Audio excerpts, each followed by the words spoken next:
Welcome to From Scratch, the show where our guests share their journeys of success and failures. My name is Joko, I'll be your host, and today with me I have Ralph Osuch. If these stories are something that inspire you, make sure that you hit the subscribe button and share them with somebody so you can inspire their day as well.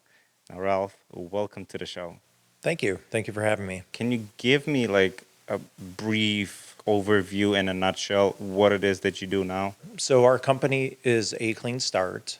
We started back in 2009, and it's property preservation. So, we take care of properties for people, and then we also have transitional estate services. And with that, it's helping the people that are in transition, Mm-hmm. mostly seniors in transition. So, going from a house of 2,000, 3,000, 4,000 square feet to either senior living or a smaller house, and we help them facilitate through that transition.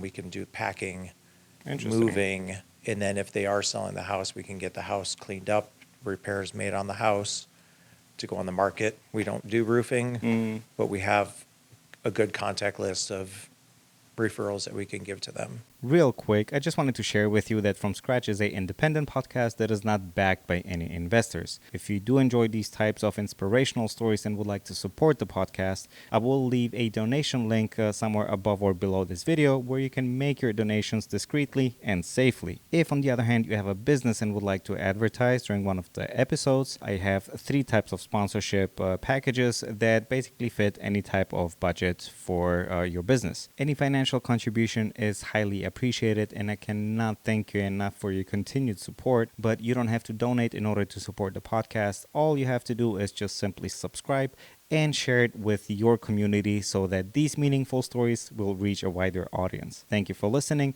Now let's go back to the episode. Let's go back a few years when you were young. Where'd you grow up? Tell us about your family, high school days, if you remember any of that, right? Sure. I'm sure there's tons of stories. Born in Melrose Park, lived in Cicero for several years with my mom and dad. And then back in 79, my parents got divorced and my mom and I moved to Woodridge. And I spent most of my growing up years in Woodridge. Went to Downers Grove North, then went to COD, and that's where I met my future wife. Her and I were lab partners in earth science class. Transferred from COD to Eastern Illinois, got my bachelor degree there. Mm-hmm. And so that's the education part of it. But Interesting. I grew up playing hockey and baseball. Baseball was up until high school, and then I transferred to playing hockey in high school. Nice. So I played in the high school hockey team, state champions a couple of years while I was on the team. So it Okay. was good. I didn't really contribute to that. I was gonna say, No, did you contribute no. anything? I was awful. I was awful. I was a good skater, but I grew up playing baseball and not hockey, and kind of got Okay. into hockey. Who pushed you into hockey? Who was it? Your It dad? was my friends playing pond hockey up by our house. Okay. And we just kept playing pond hockey, and Peer pressure, basically. yeah, I love it. I love the game. Looking back, I think freshman year was the first year that they got the hockey team back together. So I'm like, oh, I'll give it a shot. And I was a good skater, but I did not know the game.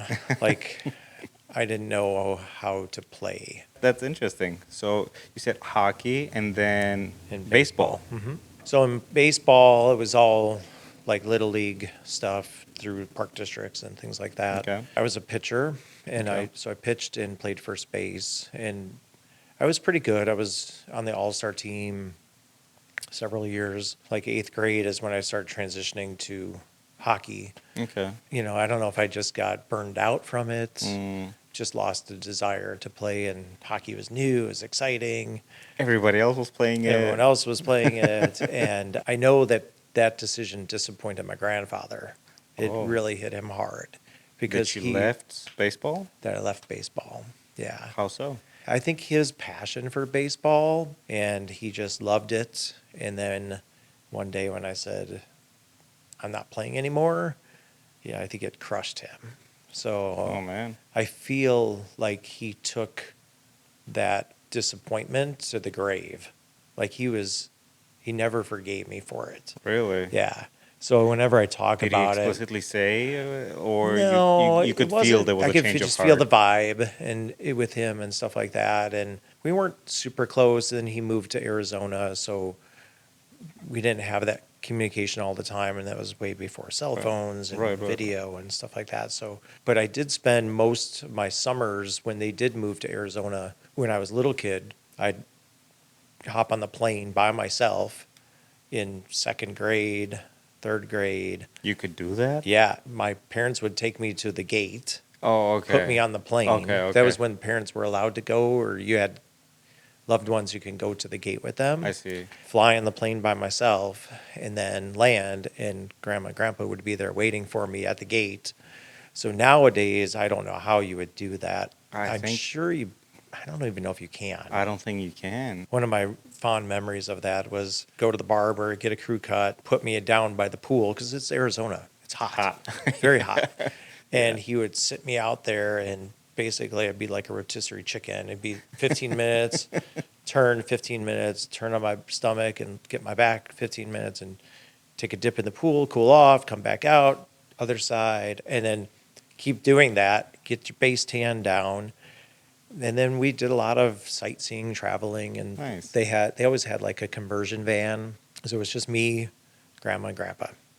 So we went to Mexico and California and the Grand Canyon, and Was that the parents of your mom, dad? it was my dad's parents. Yeah. I feel like with everybody, you tend to be closer to one side of your grandparents than Yeah. to the other. Well, I never knew my grandfather. He passed before I was born on my mom's side. Mhm. But I knew my grandmother, and we got along great. And she was local here, so Okay.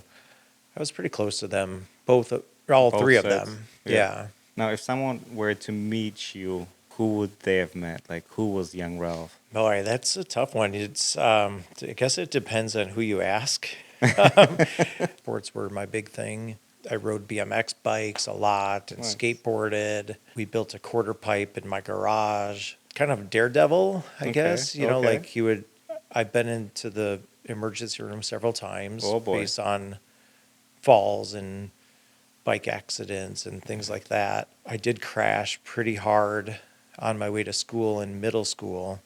We called it junior high back then. Okay. But I was literally like a block away from school and crashed, flipped over my handlebars, knocked myself out cold, and Oh, went to the hospital. Don't really remember much of it up until I got to the hospital. Everyone in school heard about it and stuff like that. So if you ask people that went to middle school with me, which some of them live here in Plainfield now, they will definitely remember that. the kid that obliterated himself. Yes, wiped his face off the earth, literally.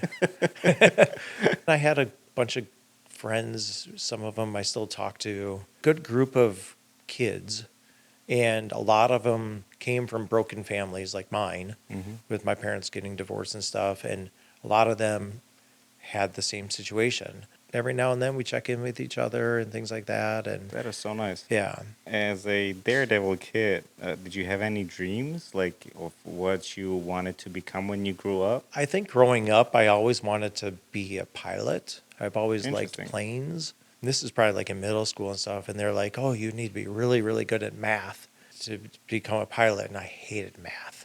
And actually, freshman year, I remember on my class ring, it was a propeller Oh, and a nice. hockey player on Nice. the Okay. both sides of the ring. I still love planes. I love flying in them. I love watching them, Yeah. air shows. But hockey, not baseball. Well, that was freshman year, and so that's when I made the switch and just Oh, right. fell in love with the sport. Okay. That love of the game of hockey is still with us today. Both of my kids, I have twins. Mm-hmm. Both kids played hockey growing up, and so we became a hockey family. Obviously, so you liked planes, you liked sports. Did you Yeah. have like a certain profession in mind? My college degree was in recreation management. Okay. Wanted to go into the industry like health clubs and things like that, country clubs. It was probably influenced by me working at a hotel there was a health club in there was a pro shop, there was a golf course there. which was great. I had many great years of working in fitness arena before college, during college, and even after college. I did use my degree for a few years Right. working at the hotel. I worked at Oak Hills Hotel, and Okay. one highlight of the year there was the Walter Payton Celebrity Golf Classic. And Walter Payton was the best running back. I do know this part of football. He would have this Celebrity Golf Classic where he would bring in a lot of famous people, a lot Okay. of sports celebrities, a lot of them from all the Chicago teams, the Cubs, the Sox, the Bulls, the Bears, the Blackhawks. Growing up in college, started to get exposed to a lot of famous people. At first, you're like, oh, there's so and so, and then you kind of just get numb to it, and you're Yeah. just like, They're just regular you're walking people. down the hall, and you're in passing, you say hi, because they were there for 3-4 days. Oh, wow. So I have met a lot of music artists. Mm-hmm. So I started getting into photography, and I started shooting a lot of concerts. So I'd get to meet them and get to know them, and sometimes bring a photo that I took 6 months ago Oh, of wow. them Interesting. back for them to sign. About 2 or 3 years ago, we went to the Garth Brooks concert at Notre Dame, and it was my wife, my daughter, and her boyfriend at the time, which is now her husband. So we bought the merch. We went, sat up in our seats. We were just chit-chatting. We were way up top at Notre Dame Stadium, and this guy came up to us and started chit-chatting with us and like, hey, how you doing? Where are you from? He's like, well, you see those seats down there? He goes, I have 4 green bands for you. He's like, let me put these on for you and you can go down there. We're like, oh, that's kind of cool. One of Garth's things is he does not sell the first 2 rows of seats to Next to the the stage? public next to the stage. Okay. We didn't know any of that. And he goes, so those first 2 rows are for Garth's friends. And he has me come around and talk to people and things like that. And he goes, I actually have 4 red wristband things left, and I saved the best for last, and I'd like to give them to you. So he puts those red bracelets on us, and he goes, come on, come with me. So we're starting to go through the security checks of you can't get past this without Right. this credential. Interesting. And he goes, these are your seats. And we were in the first row. Oh, And wow. the stage is pretty tall. So I'm just under 6 feet, and it was like right here. Probably one of the highlights of my life. Friends in Low Places, Garth Brooks comes by, and we lock hands. And during Friends in Low Places, and I'm just like, I've met a lot of celebrities over the years. I've never been as in awe as that moment. You also briefly mentioned, your love for photography Yeah. emerged in college, I believe you said, right? It was Or after college. after After college. college, yeah. So I was a high school youth leader, and we would go to some Christian concerts. The photography thing started a little bit before that when my kids were born and started growing up and doing things. And the little digital cameras that you'd buy for $100 or something couldn't take pictures fast. And I remember as my kids were in this Christmas pageant thing, and I remember, and we have twins, so I have 2 little ones walking down, and I remember taking a picture of Jeff, and then Jory's walking by, and I'm like, it's not taking, and it got her back. And from that point forward, I was like, there's got to be a better camera out there. Yeah. I was never really into photography, but I'm like, there's got to be something better than this. And that's kind of what got me into photography, is trying to find a solution to taking my kids' pictures. Interesting. With the concerts, going to there, and then I had my camera, I started taking pictures of some of the artists. I'd post them online, and then people would reach out to me saying, hey, I'm from this radio station. Can you come and take pictures at this concert? I'm like, you mean I get to go for free? And I get to have that all access pass? And yeah, I could do that. So I Okay. started taking pictures of artists. Were And you getting paid for that, or was it just like the no, so that concept, was the all just ticket? volunteer thing. Okay. But you'd get fed. You get Right. to go to the show. Access You get and access. You get to meet them. You get to go to the meet and greets. And then a couple of my photos I did get to sell because they were found online. And one photo was used for an awards show. So it was like best live performance. And then another one of my photos was actually used as a T-shirt for the band. nice. So that was pretty cool. Yeah. And then when 2020 hit and COVID hit and all the concerts stopped, the photography kind of slowed and Mm, eventually like it's stopped now. So yeah. I don't even use it anymore. What kind of jobs did you have to, keep up the photography hobby and stuff like that? Yeah, so when I first started the photography thing, so I used to do audio video design Okay. and put in lavish AV systems in mansions, basically. Interesting. So it was probably right toward the end of that career and me starting my own company. Okay. So is when I got into the photography thing. So it was probably in between there. So if most of my photography thing was probably as a business owner with a clean start, I would say. Okay. What led for you to start Clean Start? So the quick answer to that is I lost my job. So I was an As the AV. audio video designer. And I always tell people I worked in millionaires and billionaires' homes. And I was designing big, large systems, big, expensive home theaters. Okay. And so in '09, the market crashed. The recession hit. Even the people with the money, my clients, had money, and they stopped spending it on frivolous things like big, expensive theaters. My sales just went down. And it was right around my birthday in February that the guy I was working for is like, I got to let you go. Were you used to like running your own leads or anything like that? Or Yeah, I mean, yeah, I always had a good source of leads that I went off of. A lot of referrals and things mm, in that area. I worked with 4 CEOs of McDonald's. So at CEOs of McDonald's kind of come and go. mm-hmm. And 2 of them, I did their whole house system, and 2 of them I did smaller projects for. People were holding on to whatever money they Right. had. So I lost my job. It was my first time ever in the unemployment office right around my birthday. It was a gut check. I have twins. They were 7 years old at the time.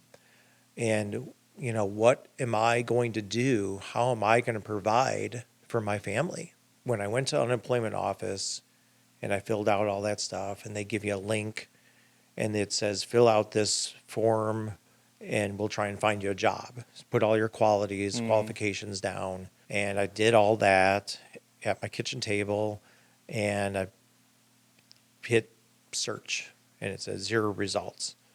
So I lowered the income. Search, 0 results. So I kept doing that, and now I'm down to like $20,000, and I'm like, search, 0 results. I'm like, wow. this is garbage. I can't use this. I can't rely on this program to find me a job. What am I going to do? So now I'm like really thinking. And somebody put a little bug in my ear about foreclosures because that was something that was really big back then Mm, in '09. There were a lot of foreclosures on the market. So I started doing some research online about foreclosures, and I came across this term property preservation. And I was like, what's this? So I started researching that. And I remember spending about $50 on a PDF on how to start your own property preservation business. And I went to my wife and I said, Annette, I said, I think I'm going to start my own company. This is all within 2 weeks. So it wow. was like mid From you getting February. fired? Yeah. And oh Mid wow. February. And I started the company. I think we did our paperwork with the state like around March 6th. People were losing their jobs. And a clean start kind of came from that. It was kind of designed as we're giving people a clean start. And when I first started hiring people, I hired people that had white collar jobs with big corporations that were out of work. Those were my employees at the time. Some of them wrote to me years later, "Thank you for doing what you did back then. It's exactly what I needed at the time." That's kind of how the name started. And it's evolved over the years. And I love the name because a clean start can take on so many different meanings. Now we are really focused on the senior market and people that are downsizing from a home to either senior living or downsizing to a smaller home. And the people that have lived there for 30, 40, 50, 60 years, and they've accumulated all this stuff in their house. And we are giving them a clean start. We're helping them declutter, get rid of things, donate things, sell things, do whatever you have to do to get into that new space. That could be a very daunting task. Yeah.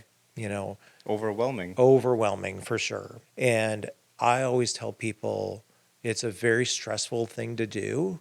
Let us take that stress away from you. We'll take on that stress because we've been doing it so long. And when you have a lot of stuff, you have sentimental value to things. So when we come in, well, we don't know that that table means a lot to you, or we don't have that sentimental value with Yeah. it.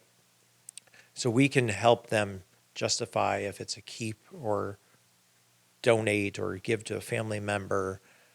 We just know the end result. You can only take so much stuff into Right. this new place.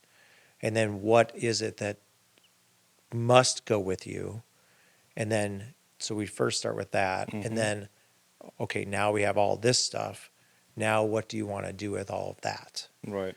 And so we help them through that process. Once we get all that down and everything situated, whether it goes to donation or family or friends, then we can then move them into the new home and give them a clean A start. clean start, yeah. So the name has kind of morphed over the years, just like our business has morphed over the years. Right.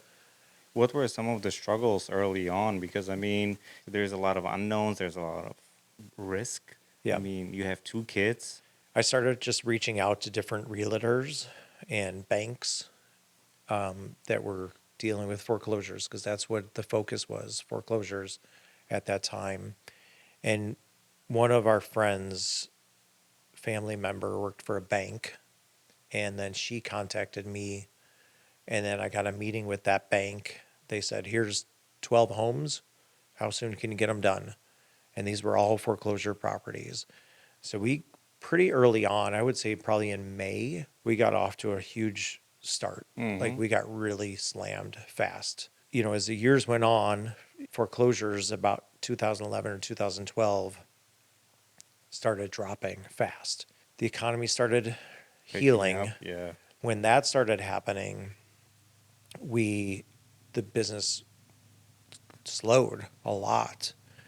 And then I was talking to Annette and I was like, "Hey, we need to Change something. figure something out here again because our business is not what it used to be." We were driving one day and I'm like, "I need to find something that is going to sustain us through these economic things with the foreclosures," because that was our focus. You were cleaning out the spaces, right? So Yeah, the so we bank were is cleaning. basically Bank would take paying over the you. house. Okay.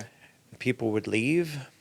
They would leave a bunch of stuff in there, and we would get rid of it. So were So you they getting can paid by the bank? be getting Okay. paid by the banks. Okay, All the so banks, yeah. that, and I'm sure you found a lot of valuables, a lot of stuff that you could.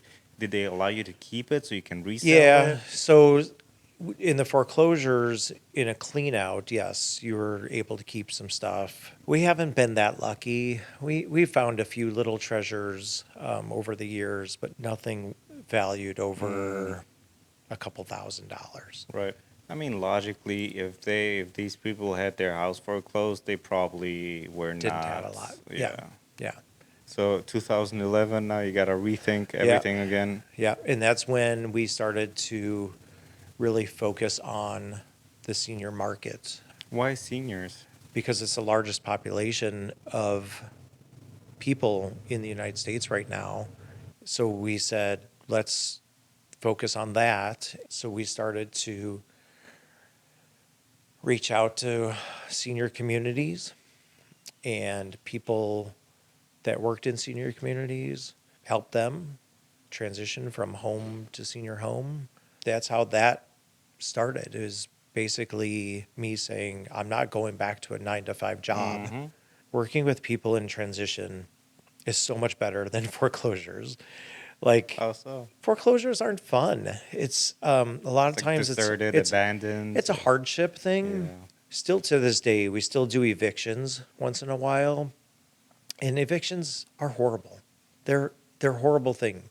But if you take out a loan, whether it's your car or your home, and you don't pay your car loan back, what are they going to do? They're going to repo it. Mm-hmm. Buy a house, and you don't pay your bill, what are they going to do? They're going to take it away. For as long as there's been mortgages, for as long as there's been car loans, there's been foreclosures and repos. Sometimes it's not fun, sometimes it's not safe. With the evictions? Yeah. Oh, yeah. We're just the movers. We're Yeah. just there to be the muscle to move the stuff out. Right. And that's just by the state. The state provides that. So it's hard to go into a home that people have lost everything. Literally, you walked away with whatever you can Carry. carry or afford to put in a truck. Or if you couldn't afford a truck, it's whatever you could put in your car. So a lot of things were left behind. And that's hard. Our company loves helping others in general. And whether it was in the foreclosure industry, helping our staff, that was the helping part back then. And then when we transitioned into what we call transitional estate services, now it's helping people in transition, mostly seniors, some are not. There's a lot of joy in that because people that are transitioning to like a senior community, and we're there to help them because it is a daunting task when you've lived in a house of 30, 40, 50, 60 years, and now you have to go into a smaller home or a studio, 1 or 2 bedroom unit in a community. That could be a very difficult task. So we're there to help facilitate that and make it less stressful on them. So when I first meet with them, I said, let's meet, let's talk about what you need to have done, and then you and I will come up with a game plan. And we do. We come up with a game plan, we talk about things, and sometimes it changes as we go on and things change or things that they wanted to bring won't fit, but we make it all work. You And adjust. we donate a lot of things. We donate to a company or an organization. It's a nonprofit organization called Sharing Connections. They're in Downers Grove. They'll basically repurpose it. They'll repurpose it, and they repurpose it fast. Really? If we deliver something on Monday, by the following Monday or the Monday after that, it's gone. Wow. It sits for a very, very short time. Wow. Getting rid of things by donation or giving things away is a big, huge part of our company. Here in Plainfield, there's a Facebook group called Buy Nothing, Okay. North Plainfield. A lot of times I'll post things on there. If somebody needs to get rid of some stuff, I will literally post it on there. We'll pick it up, we'll bring it home, and by the time I get home, half of that stuff's already Nice. gifted. Thankfully, our HOA, nobody's ever complained that our front porch has a bunch of stuff on it because most of the people on my block know what we do and they know that we give a lot of things away. Talk to me about the logistics part of it. You maintain a low overhead, which is what allows you to keep your prices lower compared to competitors. Yep. When it comes to your employees, I know you started off just you and your wife, you said, right? Yep. At what point when it got like busy with the first foreclosures is when you started employing others? Yeah. So we started with employees pretty early on because the clean out, I can't go there by myself and do the clean out. Right. So I started hiring people to help get the houses cleaned out. Makes sense. Currently, we have 4 staff members here in Illinois, and last October we expanded to Michigan, and we have 2 Nice. staff members there. So it's been a challenge with staff, like as far as like not hiring the staff. I buy lunch every day for my staff. It's just a thing that I do. Just one of the little perks that we have. Yeah, that's very nice. Yeah. Talk to me about those, like the days that nobody sees, what they say, the middle days. Boy, lately we don't have one of those days.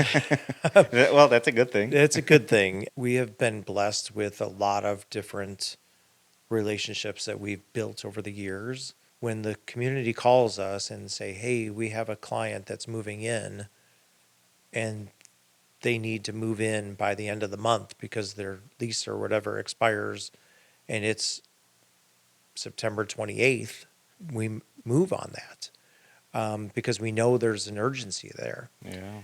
Unfortunately, in reality, people do pass away. And when they pass away and they live in the community, they're given so many days leeway before they're continuing to pay. So if they, for some reason, can't get the stuff out for 30 days, well, they're still paying rent there. So they want to get the stuff out. So we do get those calls. So we need to be flexible with our schedule. With all of that being said, and there's a need pretty much every day where somebody's calling us saying, "Hey, I need to get into this community," or "Hey, my mom just passed away. We've taken everything out that we want. The rest is yours. Do with it whatever you want. Just come and help us." Because we don't want to pay X amount of dollars per Right. day. So we kind of expect those emergencies to come up. We're in a service business, so we have to be available. My phone is my lifeline to my business. People just want to call back. That's all they want. They want to know that you're going to take care of them. That you heard them, Yeah. basically. Yeah. I'm always about answering that phone as much as I can when the phone call comes in. I try and teach that in my guys too. So when they get a phone call, do that same thing. Like Yeah. answer the phone, as long as you're not carrying something heavy, Right, obviously. answer the phone, take care of it, or tell them you'll call them right back, do your thing, and then call them back. Communication is huge with me. Yeah. We have some clients that don't live in the state that call us that their loved one passed away and they're trying to sell the house and they live in Florida. I'm like, no problem. I got you. I do this all the time. We're going to start with being friends on Facebook if you don't have an iPhone like I do, where I can FaceTime them. If you have an Android, then we're going on Facebook so I can FaceTime you because you and I need to see eye to eye with each Yes. other, and you need to see you have to have eyes on the property. Yes. I'm there with my phone showing them the property so they can see why the bill is what it is. This is why. Let's go and take a look at room to room to room and what's going on in the house. And then when they get the invoice or the estimate, then they can see, okay, I saw all that. Now I know why it costs what it costs. Especially you're dealing with private things that belong to somebody or still belong Yep. to Their private whoever. property. Exactly. Yeah. There are things that we come across in a house that are hidden. Nobody knew where the title of the house or the title of the car was at. Nobody knew where the extra spare set of keys were.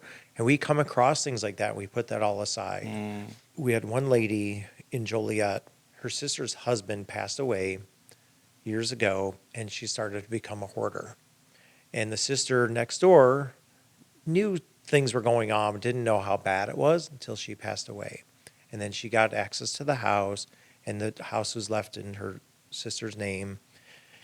And we went out there and we talked to her, and we came up with a price of what it was going to take care of the house and to get it ready to go on the market. And I did not let her in the house at all that week we were there, even though she lives next door. We want you to be surprised of what's going to happen. What I didn't know is that we were going to find some cash, like in a box. I called her and I said, we found some money. And she goes, how much is there? I go, I don't know. I just know I saw a couple envelopes and they have numbers on them and it's like $400 or $500. I said, I'll leave it in the closet. You can come in tomorrow or tonight and get it. It's in the closet. Took a picture of it in Yeah. the closet.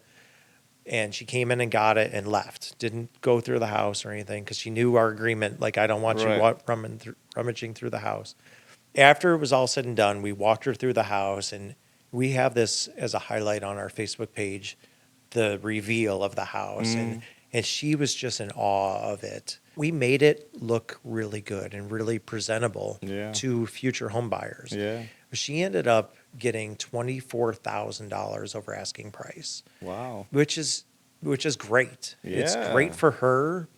It's good for us because Yes. we then can show people, look, it does cost money to have our services. However, the end result is putting your house on the market, getting you more money than you want, you're asking Right. for. It cleans it up. People can see the house for what it is and not for what it was, right? Right. Did you know what you were doing, Ralph, or were you just figuring it out like as you were going with the business side of the business, so to say? Figuring it out is a term that we use a lot in our company. Okay. I often joke to my team members that we were going to get FIO on our sleeve here. Just Figuring the it out. FIO, because we use that term a lot. And we joke about it a lot. But so, yeah, you do have to figure it out. Did it ever make you feel like quitting? Yes and no. On the top of my monitor, I have a slogan from Apollo 13. It's failure is not an option. And I have that printed out all the way across my screen on a tiny piece of paper. So that is one of my terms that I abide by daily. So when it gets tough, no, I don't want to quit. I want to figure it out and I want to make it better. Things happen on the jobs, mistakes are made. We had one guy take a set of keys home with him, Mm-hmm. leave it at home, and go up to the job the next day. Without the keys? The keys are at home. It was a costly mistake because it was 45 minutes there, 45 minutes back for 3 people in the truck. So that's a lot of drive time, and I'm paying them to drive there, to get there with no keys and come back home, get the keys and come back up. And I said, you know what? Learn from that. Will you ever take the keys and put them in your house anymore? He's like, nope, I never will. You've come a long way. Mhm. What does this moment now mean to you? Have you ever reflected like that? Yeah. So reflecting back on the 16 years of the company more recently. So our daughter was just married. Nick has worked for us for 3 years now.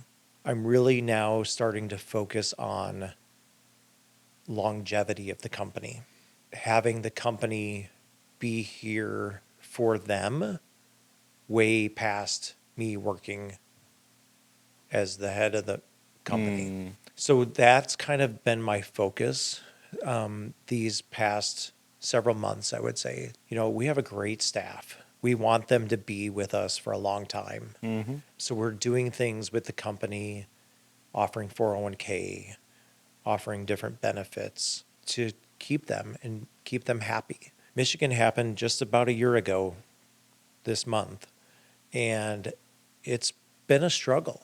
It's been a struggle Also, to start in a new town where I didn't know a lot of people, oh, I see what you're saying. introducing ourselves to communities, senior communities that already have people that do what we do. Maybe not to the extent of what we do. We do a lot. Why Michigan, though? Remember I told you I was a youth leader. Yes. One of the guys in our youth group lives up there. Okay. And I really started it to try and help him with income, with finding a better job and things like that. And he did come and start with us in the beginning, and he actually still works with us part-time now. When I started up there, I also met another gentleman. His name is Tyler. I met Tyler fishing. He was fishing. I was just walking. I was looking for people to help the company, staff. And I'm like, what are you fishing for? He goes, salmon. He goes, there's thousands of them swimming underneath here right now. Mm. Oh, why aren't you catching any? If there's thousands I of know. fish here, why aren't you catching one? And I kind of joked about it with him. And still to this day, we joke about that. So Tyler was on our first job with us up there. And now Tyler is running my company up there. But one of the challenges up there was introducing ourselves and our company to these communities, just getting to know them and getting the opportunity to do one job. I go to Michigan once a month. I spend about a week there to try and build the company, What do you do when you're up there? go talk to all these people, Network go and network with them, go tell them we're here. How can we help you? Do you have any moves coming up that we can help you with? So it's just building that trust. it's reaching out to people, basically letting them know, hey, we're here also. Yeah, we're just coming up on the 1 year anniversary there. And I would say that it's been a challenging move to go up there, but also it's been a very rewarding move. It's northern Michigan, so it's, if you're familiar with it, Traverse City would be as far north as we go. That's pretty far north Yes, it is. in Michigan. And we go all the way down to Ludington. So there's a lot of travel time going from one community to the next community to the next community. And that enables me and Tyler to have conversations. He gave me the stack of checks that he had already deposited. And I got back to the hotel room one night and I'm looking through and I'm like, we have done a lot of business in Michigan. And you don't see it from day to day. But when everything is collected for the summer, that was like a good moment for me. Like sitting in the hotel room by myself, I'm just kind of like, you did it. You made Michigan work. I take out of that, if I can make northern Michigan work, which is a pretty rural area. Manistee has, I don't know, under 10,000 people. Traverse City, I think maybe has just over 10,000 people. So we're not talking huge towns. If I can make it work there, I can make it work anywhere. Yeah. We have another site that we are going to be expanding to already. I can't mention it It's At- more, yeah, now, understandable. but we will be expanding in the very near future. We're feeding a lot of mouths now. Yeah. I always like to How put many it that employees do way. you have now? 4 here in Illinois and 2 in Michigan right now. So Including yours, that's 7 including- families that, yeah. And with that comes a lot of responsibility. absolutely. You know, and a lot, if we do have a down day, it hurts me. It hurts here because I'm like, they're not getting paid. So when they don't work, they don't get paid. If we have a day where nothing happens, they're not getting paid. It's hard. So, what is the best advice that you have received? Follow successful people in what they do. Somebody a long time ago, and I don't even remember who it was, told me to read the book Think and Grow Rich.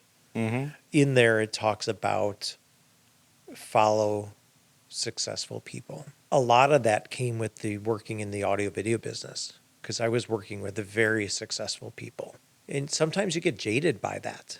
You get jaded by, you're always in these big mansions and seeing the expensive cars. They work their tails off for that stuff. I just mentioned it, but setting goals is a huge thing. At the end of every year, I have a sheet that I give to my guys about goals and what they want to do for next year, income-wise, life goals, things like that. They usually put that they want to make more money than they made last year. Right. But then I also tell them to put down how you're going to do that. Right. How are you going to make that money? That's a beautiful take, and it doesn't feel like a company. It feels more like a family business. It is. They're not your employees, they're your partners, your Yeah. business partners. Yeah. And they see that, they feel that too. Yeah. Because, I mean, we all want to be treated like humans, not like robots that, 9 to 5, clock in, clock out, haul this out, haul this in, bye, have a good day. Yeah. No, like, we want to be treated like humans. They are family to us. They Exactly. were all at our daughter's wedding 2 weeks ago. Nice. So one was the best man. Nice. Nice. And so it is definitely family oriented. What kind of advice would you give to someone? Being an entrepreneur, if it's a desire that you have, do it. it's a scary thing to do, but it's so rewarding. I actually help others. I advise them on things that I learned that learned by researching or talking to other people. So I'll offer advice for free. To me, being an entrepreneur and business owner is a great thing. It's not for everybody. It's definitely not for everybody. Yeah. But if that is in your wheelhouse, go for it.